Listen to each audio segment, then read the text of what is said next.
Mari kita berdoa.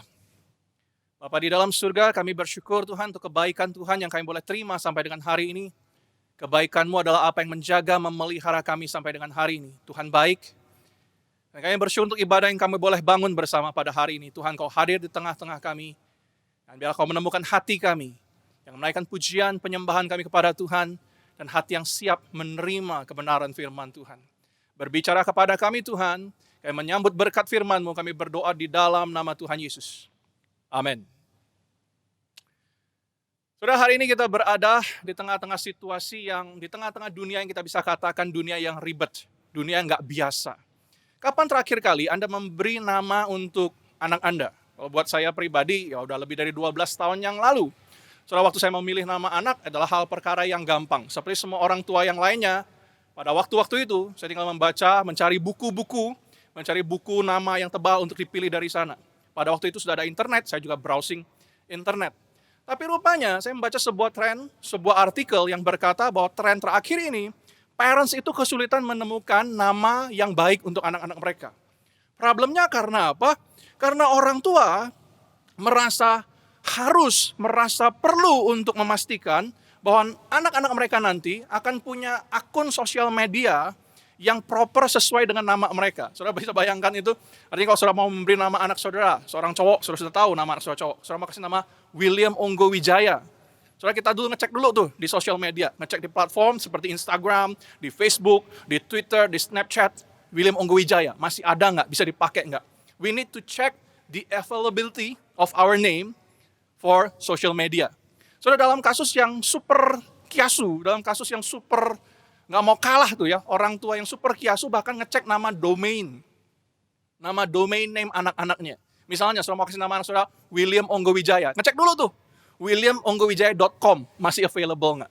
Saudara, ini terjadi karena apa? Karena dunia sekarang menempatkan nama sebagai personal brand di masa depan sebagai sesuatu yang sangat besar, sesuatu yang huge, sesuatu yang bernilai luar biasa. Nah, di dunia sebelum media sosial, kita pilih nama lebih mudah daripada hari ini.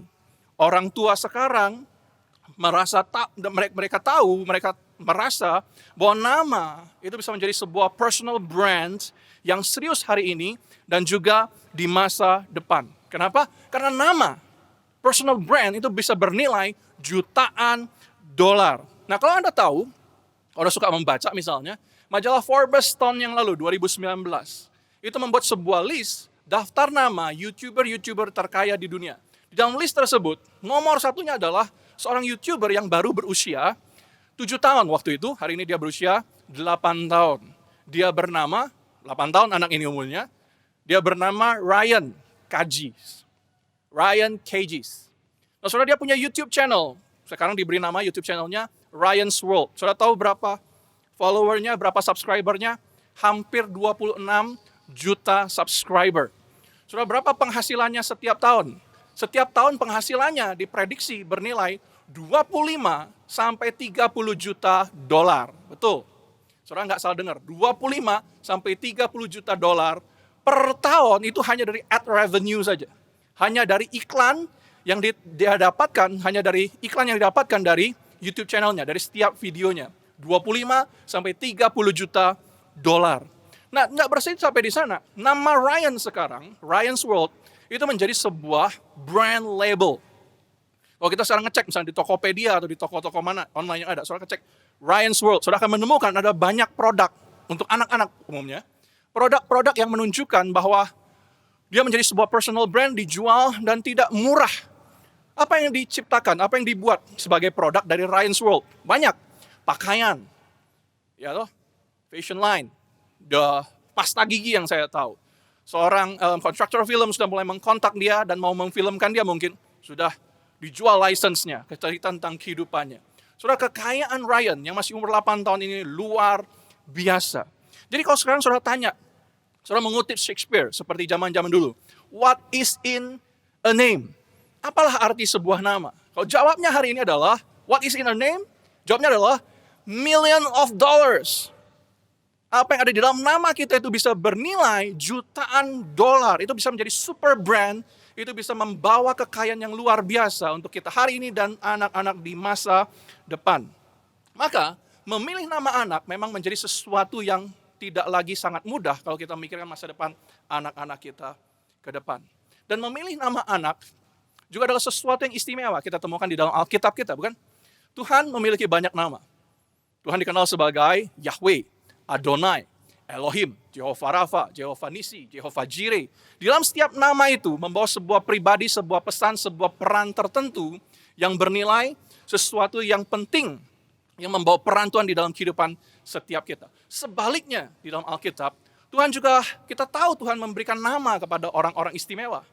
Tuhan memberi nama dan dikatakan juga buat setiap orang percaya, setiap orang Tuhan berkata, God knows us by name. Tuhan mengenal kita, mengenali keunikan kita. Tuhan mengenal siapa diri kita by name, secara unik setiap pribadi. So what is in your name? Nama saya William Onggo Wijaya. Orang memanggil saya William. Kalau waktu saya masih kecil dulu, waktu saya masih SD, saya masih menggunakan nama Mandarin saya. Ong An Liang. Jadi kalau dulu saya dipanggil, ada yang panggil saya Si Ong. Ada yang panggil saya An Liang. Ya toh, dulu waktu saya pacaran, istri saya sekarang memanggil saya dengan nama lebih pendek lagi. An saja. Buat Faith anak saya adalah Papa. Buat beberapa orang di gereja, saya dipanggil sebagai pastor, sebagai pendeta. Di dalam setiap nama, setiap panggilan, ada sebuah peran yang saya mainkan. Pertanyaannya, apa yang terjadi jika semua panggilan, semua nama itu diambil dari kehidupan saya? Apa yang akan terjadi adalah, I will lose my identity. Jika seorang tidak lagi bisa memanggil saya secara unik, nama itu tidak lagi menjadi unik, saya bisa kehilangan, kita bisa merasa kehilangan identitas pribadi kita. There's something in our name. Ada sesuatu di dalam nama kita yang berharga, yang unik, yang bernilai, yang sangat berharga. Nah, hari ini kita mau berkenalan dengan satu kota di dalam perjanjian baru. Satu kota yang kita bisa katakan punya masalah identitas. Yang punya problem dengan crisis identity. Ada kota bisa kehilangan identitasnya. Kota apa itu? Kota itu adalah kota Philadelphia. Yang dikutip oleh Tuhan, yang dibicarakan oleh Tuhan dalam Wahyu pasal ketiga, ayat 7 sampai dengan yang ke-13. Mengapa Philadelphia di dalam perjanjian baru? Kita bisa katakan kota dengan masalah identitas. Karena kota itu sering berganti nama. Kenapa? Karena secara geologis, Philadelphia, ini yang nggak ada hubungannya sama sekali dengan Philadelphia di Amerika ini. Philadelphia yang adalah kota di Ancient Greek, Yunani kuno ini, berada tepat di atas patahan bumi. Patahan bumi, artinya apa? Kota itu selalu dalam ancaman, kota itu selalu terancam bahaya gempa bumi. Terancam bahaya aktivitas gunung berapi. Nah, saudara, itu yang mengakibatkan orang-orang di kota itu menjadi orang-orang yang harus selalu siap untuk mengevakuasi dirinya, keluarganya. Harus selalu siap kabur, harus selalu siap menghadapi bencana alam yang bisa muncul kapan saja. Mereka harus bersiap menghadapi kematian, kehilangan orang yang mereka kasihi.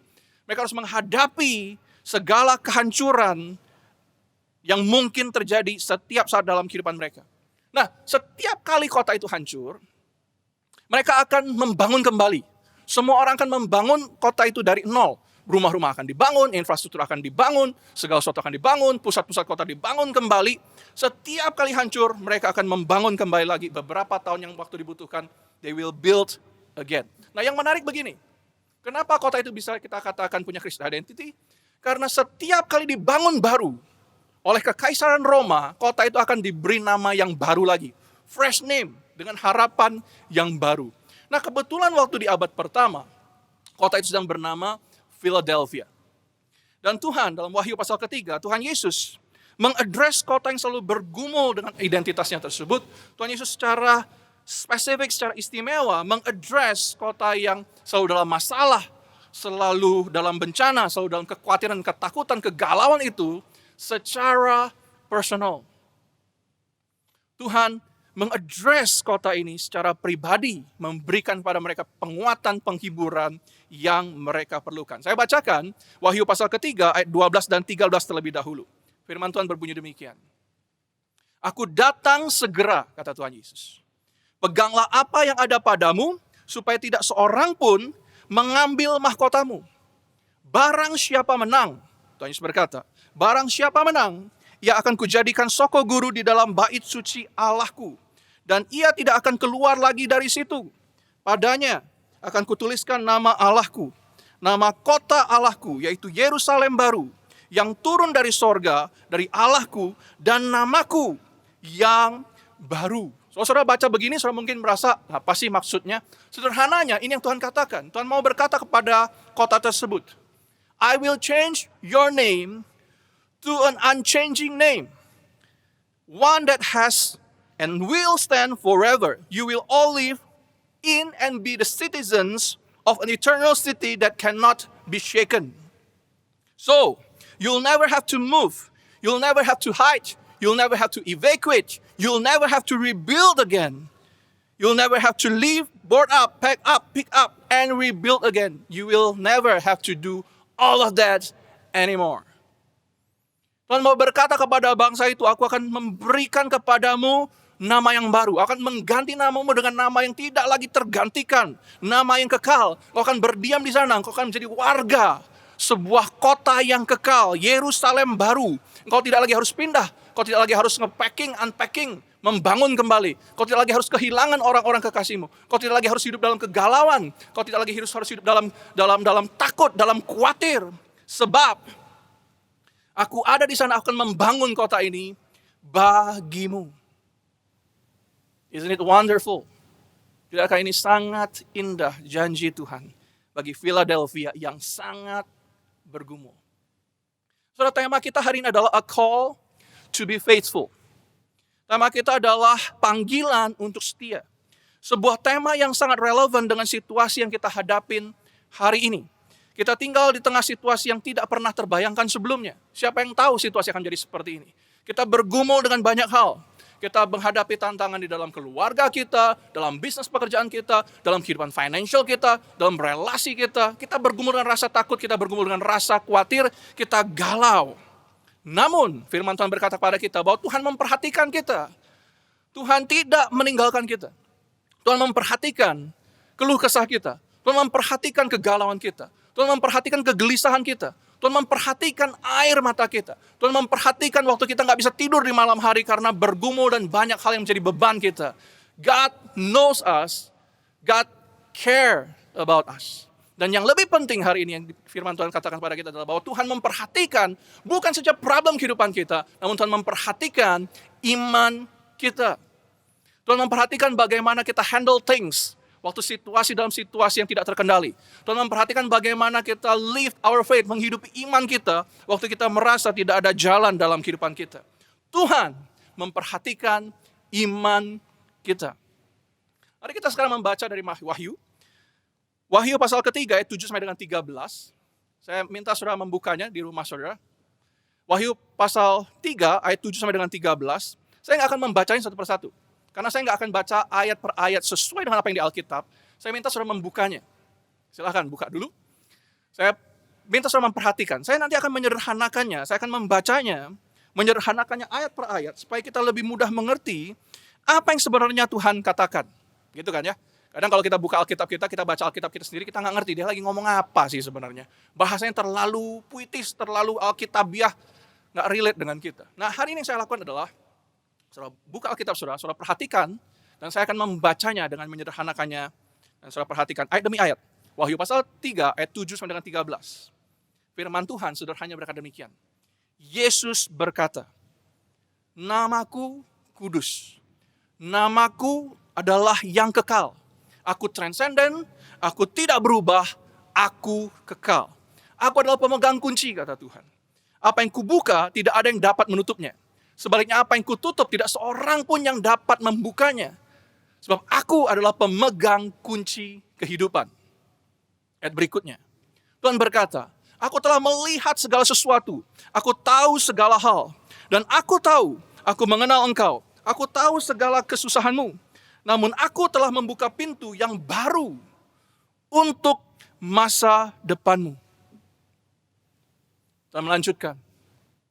Aku tahu bahwa engkau lemah. Namun aku juga tahu betapa engkau taat. Aku tahu betapa engkau setia. Sekalipun engkau lemah. Dan karena engkau setia, aku, Tuhan, melindungimu. Ingatlah, aku akan datang segera. Peganglah erat imanmu, jangan lepaskan. Barang siapa bertahan setia sampai kepada kesudahannya, ia adalah pilar yang kokoh di dalam rumahku. Ia tidak akan bergoncang.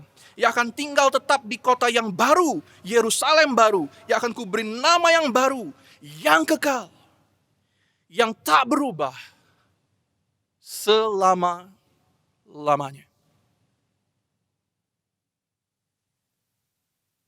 Saudara, kita mencerna sejenak apa yang Tuhan katakan kepada Philadelphia. Apa yang sebenarnya juga Tuhan katakan kepada kita hari ini. Dalam musim kehidupan yang tidak menentu, dalam musim kehidupan yang berat, kita mungkin habis akal, kita tidak tahu apa yang harus kita lakukan. Kita bergumul menghadapi kehidupan kita setiap hari. Bisnis kita tidak berjalan dengan baik, penghasilan kita menurun drastis. Tidak sedikit di antara kita yang kehilangan pekerjaan bahkan. Dan tidak sedikit pergumulan yang kita harus pikirkan setiap hari. Kita mencoba, kita bukan tidak mencoba, kita mencoba segala macam cara untuk bertahan. Namun rasanya semua buntu. Kita merasa setelah sekian banyak apa yang kita coba, kita mau belajar hal-hal yang baru, namun kita merasa semua pintu tertutup bagi kita.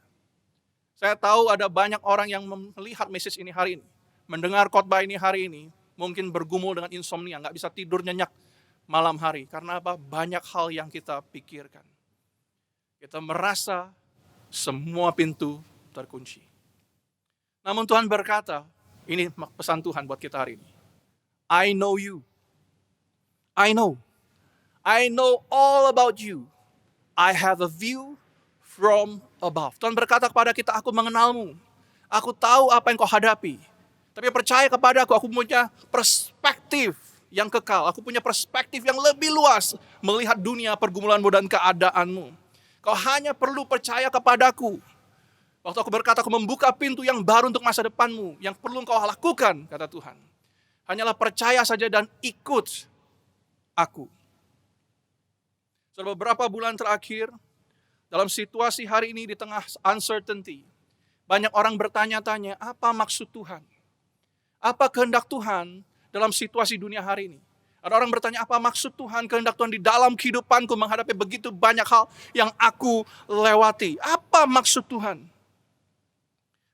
Banyak orang mencari kehendak Tuhan itu seperti melakukan sebuah puzzle, menyusun sebuah puzzle yang gak utuh piecesnya.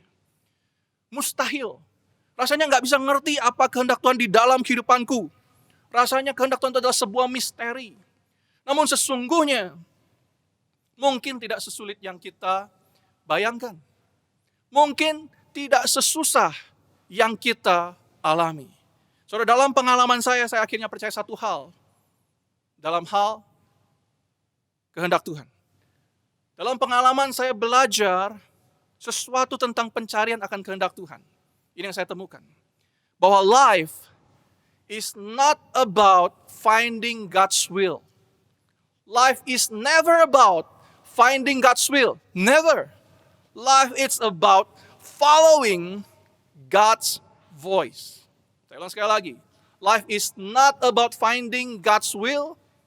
It's about following God's voice. So di dalam kehidupan kita, hidup itu bukanlah soal mencari kehendak Tuhan. Gak perlu dicari. Yang kita perlu kerjakan adalah mendengar suara Tuhan dan taat, setia. Kita cuma perlu dengar dan hidup seperti yang Tuhan katakan.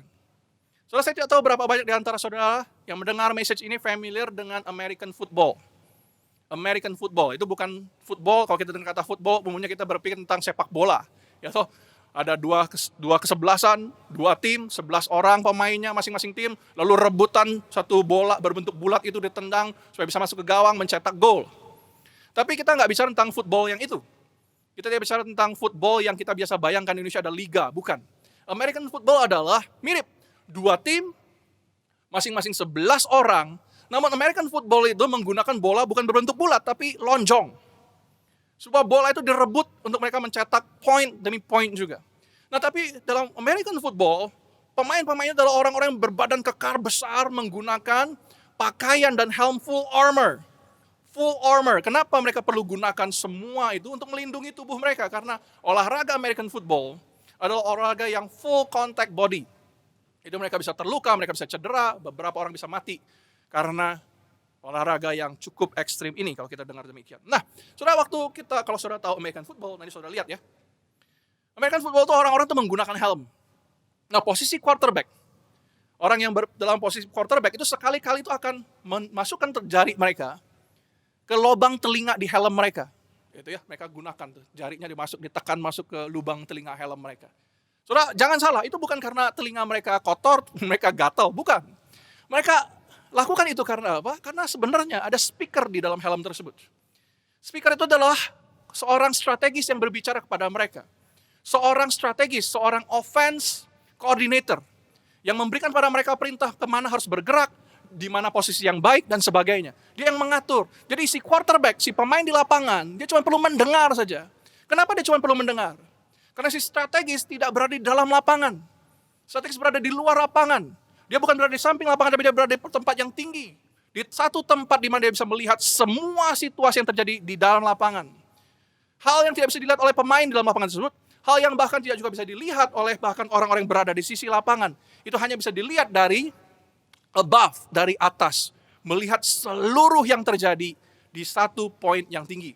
Maka apa yang perlu dilakukan oleh quarterback? Dia cuma perlu mendengar dan taat. Itu cara mereka untuk menang.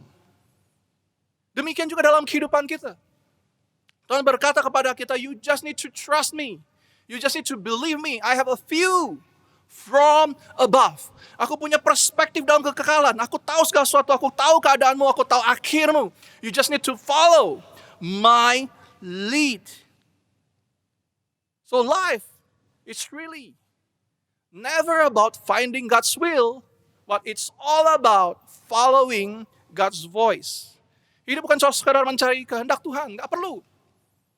Oh, cuman perlu mengikuti suara Tuhan, hati Tuhan di dalam kehidupanmu. Tuhan berkata satu kali dalam Yohanes pasal 10 ayat 27. Domba-dombaku mendengarkan suaraku dan aku mengenal mereka. Dan mereka mengikut aku. Maka waktu Tuhan berkata kepada kita, aku telah membuka pintu untuk masa depan yang baru bagimu. Apa yang kita perlu lakukan? Kita hanya perlu tunduk taat. Apa yang kita perlu lakukan? Kita hanya perlu setia kepada Tuhan. Saudara, dari pergumulan, dari pengalaman kehidupan saya, dalam situasi seperti hari ini nih, yang uncontrollable, yang uncertain, yang doubtful, saya punya satu peraturan, saya punya satu pedoman yang saya buat untuk situasi seperti itu. Waktu saya tidak tahu kemana saya harus melangkah, waktu saya tidak tahu harus memilih ke kiri atau ke kanan, waktu saya tidak tahu apa yang harus saya katakan, apa yang tidak boleh saya katakan, waktu saya in doubt, waktu saya dalam keraguan-raguan, saya membuat satu peraturan yang saya katakan pada diri saya sendiri. Peraturan berbunyi demikian. When you are not sure where to go, where you don't know what to do, when you don't know what to do, you just need to put your theology into practice. You just need to put your doctrine to work, to exercise what you believe. Waktu engkau tidak tahu kemana harus melangkah, apa yang harus kau lakukan? Yang kau perlu lakukan, William, saya berkata kepada diri saya sendiri, apa yang kau perlu lakukan, William, adalah melakukan teologimu dalam perbuatan. Apa yang kau perlu lakukan adalah mempraktekkan doktrinmu dalam perbuatan. Apa yang kau perlu lakukan adalah melakukan apa yang kau percaya tentang Tuhan, menghidupi imanmu. Soalnya kenapa saya merasa saya perlu membuat guide seperti ini? Kenapa setiap kita perlu membuat guide seperti dalam kehidupan kita di tengah dunia yang unstable, yang uncertain ini? Karena kita tahu keputusan apapun yang kita buat waktu suasana hati kita buruk, waktu emosi kita sedang goncang, waktu emosi kita sedang tidak stabil, apapun keputusan yang kita ambil dalam situasi seperti itu akan berbuahkan penyesalan. Keputusan apapun yang kita ambil hanya oleh dorongan adrenalin, emosi, kemarahan, itu akan mengakibatkan penyesalan besar dan kegagalan di masa depan. Keputusan yang kita ambil oleh dorongan rasa takut, khawatir, cemas, atau takut ketinggalan sebuah tren, itu bisa membuahkan hal-hal yang buruk dalam kehidupan. Jangan lakukan apapun, jangan putuskan apapun dalam situasi di mana kita takut, lemah, dan didrive oleh emosi kita yang jelek. Dalam situasi yang uncertain, gunakan guide ini. When you're not sure what to do, when you're not sure what to do, where to go, you just need to put your theology into practice. You just need to put your doctrine to work, to exercise what you believe, to exercise your faith. Maka dalam situasi seperti hari ini kita hanya perlu setia, taat kepada Tuhan saja. So, Philadelphia hancur berulang kali karena bencana. Porak-poranda. Berulang-ulang kali hancur porak-poranda, mereka membangun kembali. Tapi itu membuat sesuatu, secara fisik kota bisa dibangun. Namun kota yang dibangun dan dalam ancaman hancur lagi akan kehilangan arah. Mereka tidak tahu apa yang harus mereka lakukan. Saya membayangkan orang-orang jemaat di Philadelphia juga bukan orang-orang lagi yang berani bermimpi akan masa depan yang baik. Karena apa?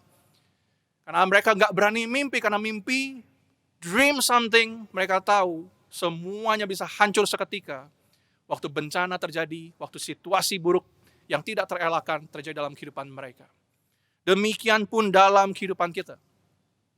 Hari-hari ini, setelah beberapa bulan kita di rumah di tengah-tengah pandemi, saya berjumpa dengan banyak orang yang mulai tidak berani mimpi. Saya mulai ketemu ada orang-orang yang mulai menyerah. Dalam relasi ada orang-orang yang juga sudah mulai sangat bosan dengan screen, sangat bosan dengan digital platform, dan mereka akhirnya menarik diri, meretract themselves dari banyak orang dan menjadi semakin hancur sendirian. Don't do that. Please, don't do that to yourself. Dalam situasi seperti hari ini, setelah kita punya Tuhan, itu berarti kita punya kesempatan untuk boleh melihat masa depan yang baru yang Tuhan berikan kepada kita. Kita tidak akan selamanya seperti ini. Tuhan mengenal kita, dan Tuhan punya rencana yang kokoh, seperti Tuhan berikan rencana kokoh bagi Philadelphia, dan memberikan rencana yang kokoh bagi kita di masa depan kita, sebuah janji yang bisa kita andalkan. Saudara, Tuhan Yesus menulis surat kepada jemaat di Philadelphia untuk mengatakan bahwa tidak ada yang dapat memisahkan mereka dari kasih Kristus. Tidak ada. Tuhan menulis surat tersebut untuk mereka tahu betapa mereka diperhatikan, betapa mereka disayang, betapa mereka diperhatikan bahkan dalam masa tergelap dalam kehidupan mereka. Tuhan rindu mereka senantiasa taat. Tuhan berkata, aku mau engkau taat, aku mau engkau setia sampai akhir, sebab ada sesuatu, ada yang istimewa yang telah kusiapkan bagi kamu di masa depanmu, di ujung jalan. You just need to stay on my track. You just need to be faithful. So, Tuhan berkata kepada kita hal yang sama. Setelah semua ini berlalu, Tuhan akan memberikan kepada kita kehidupan yang baru. Kita nggak perlu nunggu kembali kehidupan kita yang lama.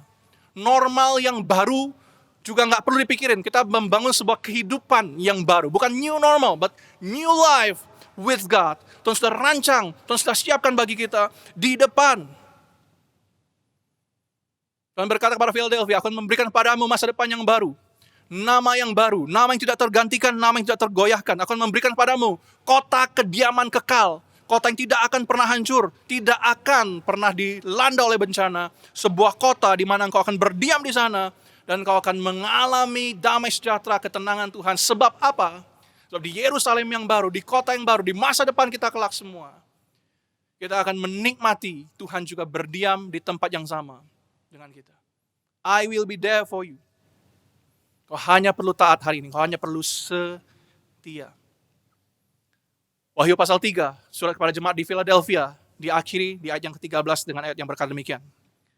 Siapa bertelinga, hendaklah ia mendengarkan apa yang dikatakan Roh kepada jemaat. Ini menunjukkan kepada kita apa? Menunjukkan bahwa surat ini adalah pesan bukan hanya untuk Philadelphia, the ancient Greek city. Surat ini adalah untuk setiap kita. Surat ini adalah surat ini adalah pesan dari sorga untuk setiap kita, setiap orang percaya dalam kehidupan kita, untuk mengandalkan Tuhan, untuk mendengarkan pesan Tuhan, dan untuk hidup taat, setia kepada Tuhan dalam segala musim kehidupan kita. Saudara mungkin bertanya-tanya, kenapa aku harus setia kepada Tuhan? Dalam situasi yang buruk, kenapa aku harus setia sama Tuhan? Why? We should be faithful. Why? We should be faithful. Because God is. Because God is faithful to us. So Tuhan telah lebih dulu setia mengasihi kita dan tidak pernah berhenti mengasihi kita.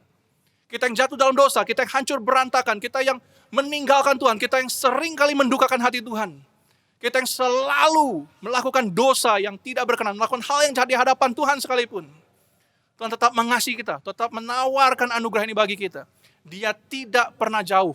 Apa yang dia tawarkan anugerahnya tidak pernah berkesudahan. If you ask, why I should be faithful to God? The answer is, because God is. Because God is faithful to you. Saya tidak tahu apapun keadaanmu yang kau hadapin hari ini. Saya tidak tahu apa yang sedang kau hadapin, apa yang sedang kau gumulkan, apa yang membuatmu sulit tidur di malam hari. Tapi apapun yang kau pikirkan, God knows. He cares. And He prepares something for us, something special. Di ujung jalan, jika kita setia dan taat, Tuhan akan menghadiahkan, berikan pada kita mahkota, akan memberikan pada kita hari depan yang penuh harapan. So hang in there, stay there, percaya Tuhan bersama dengan kita, kuatkan, teguhkan imanmu, dan Tuhan akan menyertaimu dalam segala musim kehidupan. Tuhan akan bersama dengan saudara, setiap langkah, setiap air mata, setiap kegalauan Tuhan ada, dan Tuhan akan memberikan kepada kita sesuatu yang baru, yang akan kita angkat sebagai pujian kita kepada Tuhan pada waktunya kelak. Amin. Mari kita berdoa. Bapa di dalam surga, kami bersyukur untuk firman Tuhan. Kami bersyukur untuk kebaikan yang kami boleh terima. Kami bersyukur karena Tuhan memberikan kepada kami firman yang relevan. Bukan saja sebagai penghiburan, penguatan bagi kami, tapi menjadi sebuah rema, firman yang memberikan kepada kami kehidupan. Hamba-Mu hari ini berdoa secara khusus untuk rekan-rekan yang memperhatikan message ini. Kamu berdoa kiranya Engkau melawat setiap pribadi yang bergumul dalam kehidupan mereka. Tuhan, Engkau melawat setiap hati yang patah. Engkau melawat setiap hati yang saat ini sedang berduka. Engkau melawat setiap hati yang gelisah, galau, khawatir, takut. Tuhan, Engkau memeluk kami. Engkau merangkul kami. Dan kami boleh mendengar bisikan Tuhan yang berkata kepada kami, my son, my daughter, hang in there. I'm with you. I'm always be with you. I have something special for you. You just need to be faithful. Maka Tuhan hari ini, kami mau belajar untuk setia pada Tuhan. Kami tidak mau hidup di drive oleh ketakutan kami tidak mau hidup dan mengambil keputusan di drive oleh kekhawatiran kami, kenekatan kami, emosi kami, kegalauan kami. Tapi biarlah hari ini kami hidup di drive oleh pengharapan kami akan Tuhan. Dan Tuhan yang tidak pernah meninggalkan kami. Terima kasih untuk firman Tuhan. Dan bila firman ini boleh menjumpai setiap pribadi yang mendengarkannya, dimanapun kami berada, di kota manapun kami berada, dalam situasi apapun kami berada, Tuhan Kau melawat setiap pribadi. Memberkati kehidupan setiap kami. Tuhan ada di mana kami berada, Tuhan berada dalam ruang yang sama, di mana Engkau berada saat ini. Terima kasih Tuhan, kami bersyukur. Firman Tuhan, kami berdoa di dalam nama Tuhan Yesus. Amin.